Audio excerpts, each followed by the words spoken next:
अस्सलाम वालेकुम व्यूअर्स, मैं डॉक्टर अफजाल आलम आज आपकी खिदमत में हाजिर हूँ। बड़े अरसे बाद जो है आज हम दोबारा आपके साथ मुखातिब हैं।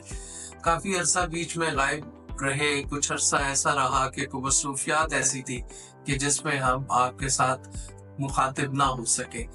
आज पहले तो हम उन एपिसोड्स का या उन लेक्चर्स का एक रिकैप करेंगे जो हमने पास्ट में आपके साथ गुफ्तगू में रिकॉर्ड कराए थे।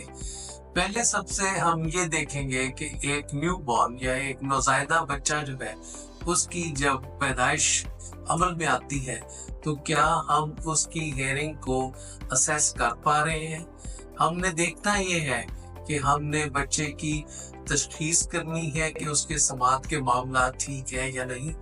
फिर हमने उसके लिए इलाज की जो भी मुरव्वजा सहूलियात हैं उनके बारे में डिस्कशन की थी कि उनमें से कौन सी बेहतर ऑप्शन है जो उस बच्चे के लिए हम इस्तेमाल कर सकते हैं। फिर यहाँ बात ख़त्म नहीं हुई थी, फिर आगे हमने उसकी तालीम, उसकी स्पीच, इन मामलात की तरफ भी खुसूसी बात की थी। हमने ये कहा कि जी अगर बच्चा जो है वो इस पोजीशन में है कि उसकी समात कुछ ना कुछ है तो उसके लिए हमें फौरी तौर पे पहले ईएनटी सर्जन का एक ओपिनियन लेना पड़ता है। हमें ये देखना पड़ता है कि आया उसके कान में कोई ऐसी प्रॉब्लम तो नहीं है जिसको हम सर्जिकली रिमूव कर सकें। अगर ऐसा है तो यकीनन वो सर्जिकली रिमूव हो जाता है और उसके बाद आप आगे बच्चे की नॉर्मल एजुकेशन और नॉर्मल लाइफ के अंदर चलना शुरू कर देते हैं। बाज़ हालतों में कुछ ऐसे मामलात या कुछ ऐसी कंडीशंस होती हैं जिसमें हम न्यू बॉर्न को जब देखते हैं तो हमें अंदाजा होता है कि इसकी समात के अंदर प्रॉब्लम है, तो इसको हमें फॉलो अप के ऊपर रखना है। तो हमने पास्ट में ये बात की थी कि उस फॉलो अप के लिए हमें बच्चे की 3 माह बाद, फिर 6 माह बाद, फिर 1 साल बाद समात का जो मुआयना है वो किया जाता है। फिर यहाँ पर एक बात ये भी हमने की कि समात की जो तशखीस है या समात का जो डिटेक्शन का अमल है आजकल वो बिल्कुल पैदाइश के फौरन बाद से लेकर किसी भी एज के ऊपर किया जा सकता है। यानी ऐसी इक्विपमेंट, ऐसी मशीन, ऐसी साइंसी टेक्नोलॉजी मौजूद है जो कि इस काम में हमारी बड़ी मददगार साबित होती है और हम बच्चे की एक अच्छी तशखीस, एक अच्छी उसका ओवरऑल जो भी स्टेटस है उसको डिटरमिन कर सकते हैं। नेचुरली हम ज्यादा बात हमने जो भी की वो बच्चे की हेयरिंग और स्पीच के स्टेटस की बात की। अब आगे हम चले तो इलाज की बात भी हमने की। हमने कहा कि जी कुछ बच्चे ऐसे होते हैं कि जिनमें उनकी सर्जिकल ट्रीटमेंट या दवाइयों की मदद से उनका इलाज नहीं हो पाता, तो ऐसे बच्चों के लिए हमें आर्टिफिशियल इंस्ट्रूमेंट्स जो है उनका सहारा लेना पड़ता है। आजकल ऐसे बेतहाशा हियरिंग इंस्ट्रूमेंट्स अवेलेबल हैं जिनकी मदद से बच्चों की समात तकरीबन नॉर्मल के बराबर की जा सकती है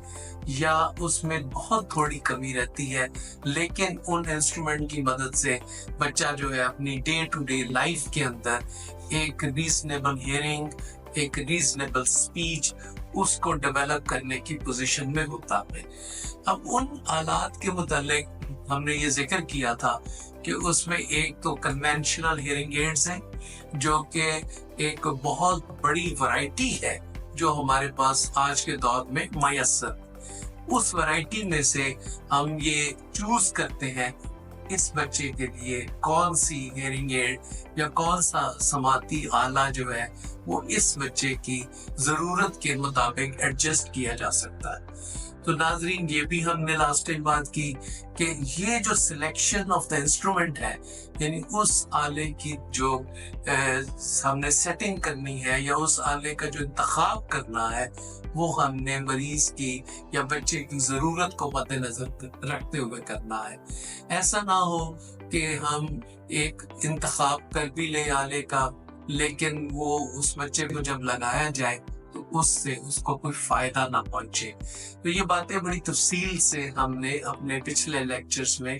पिछली जो भी रिकॉर्डिंग्स हैं उसमें आपके साथ उसका शेयर किया था। اور یہ بھی بات جو ہے آگے چل پڑی تھی کہ جی جب بچے کو ایک سماعتی آلہ یا ہیئرنگ ایڈ فٹ ہو جاتا ہے تو اس کے بعد جو ہے وہ کیا کیا جاتا، اس کے بعد جو ہے اس کی اسپیچ لینگویج تھراپی اور اس کی تعلیم کا عمل جو ہے وہ شروع ہو جاتا ہے۔ ناظرین، ہم نے پچھلی ریکارڈنگز میں یا پچھلی بات چیت میں آپ کے ساتھ ایک بڑے اسپیشلائزڈ آپریشن کا ذکر کیا تھا جس کو ہم کوکلیئر امپلانٹ کہتے ہیں۔ اس کوکلیئر امپلانٹ کی مدد سے ہم نے آپ کو بتایا تھا کہ جو بچے بالکل نہیں سن پاتے، بالکل ان کی ہیئرنگ جو ہے وہ موجود نہیں ہوتی، ان میں وہ سرجیکلی ایک امپلانٹ یا ایک ہیئرنگ ڈیوائس فٹ کر دی جاتی ہے، اور یہ ایک پراپر سرجیکل پروسیجر ہے جو کہ بچے میں کیا جاتا ہے۔ اور ہم نے یہ بات کا بھی ذکر کیا کہ یہ جو سرجیکل پروسیجر ہے اس میں بچے کو کسی بھی عمر میں یعنی کوئی 7 to 8 منتھ سے لے کے آن ورڈ کیا جا سکتا ہے، لیکن ہم نے یہ بات بھی کی کہ اگر عمر بڑھتی جائے گی اور پھر آپ اس سرجیکل پروسیجر کو پرفارم کریں گے تو وہ شاید بچے کی اسپیچ اور لینگویج ڈیولپمنٹ کرنے میں بہت زیادہ مددگار ثابت نہیں ہو سکے گا۔ ہم نے یہ بات بارہا اس کا ذکر کیا کہ جو آلات ہیں، جو ہیئرنگ ایڈز ہیں، جو کوکلیئر امپلانٹ ہے، اس کی فٹنگ جو ہے جتنی جلدی ممکن ہو سکے اس کو کر دیا جائے، اور یہ اسی وقت ممکن ہو سکتا ہے یا پاسبل ہو سکتا ہے کہ اگر آپ اس کی ہیئرنگ ڈیٹیکشن یا اس کی جو تشخیص ہے اس کو جلد از جلد مکمل کر لیں۔ جیسے کہ ایک دفعہ ہم بات کر رہے تھے کہ بچوں میں ایک ایسی کنڈیشن بھی ہوتی ہے کہ جس میں کامنلی بچے اس کا شکار ہوتے ہیں، اور وہ جو کنڈیشن ہے اس کو ہم مڈل ایئر ریفیوژن یا کانوں میں ایک انفیکشن کے طور پر اس کا ذکر ہوتا ہے۔ تو یہ جو کنڈیشن ہے جو مڈل ایئر ریفیوژن ہے، یا اس کو ٹیکنیکلی مور پریسائزلی اوٹائٹس میڈیا ریفیوژن کہتے ہیں، اس میں کئی حالتوں میں یہ جو پرابلم ہے یہ بنیادی طور پر ناک اور گلے سے آ رہی ہوتی ہے۔ یہاں پر ہمارے جو ای این ٹی کالیگ ہے ان کا جو رول ہے وہ بڑا امپورٹنٹ ہوتا ہے، لہٰذا ان کا ایک ریویو جو ہے وہ ضرور ہونا چاہیے تاکہ ہم یہ دیکھ لیں کہ بچے کے اندر کوئی ایسے معاملات تو نہیں ناک اور گلے میں چل رہے ہیں جو کہ اس کے مڈل ایئر میں افیوژن کا باعث بن رہے ہیں۔ اگر افیوژن ہوگا تو اس حالت میں بھی بچے کی جو ہیئرنگ ہے وہ کافی کم ہو جاتی ہے اور اس کا اسپیچ اور لینگویج کا عمل جو ہے وہ متاثر ہوتا ہے۔ تو ہمیں ای این ٹی سرجن کا ایک ریویو کرا کے یہ پتہ لگ جاتا ہے کہ اس بچے کے ساتھ سرجیکلی جو ٹریٹمنٹ پاسبل ہے وہ ممکن ہو جائے گا، اگر ہو جائے گا تو اس کو بھی جلد از جلد مکمل کیا جانا چاہیے۔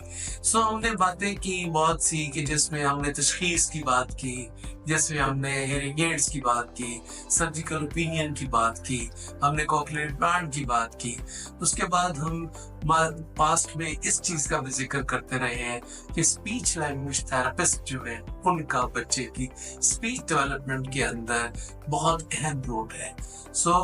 ویورز، صرف یہ نہیں ہے کہ آپ نے بچے کی ایک سماعتی آلات لگا دی، آپ نے بچوں کو کوکلیئر امپلانٹ کر دیا،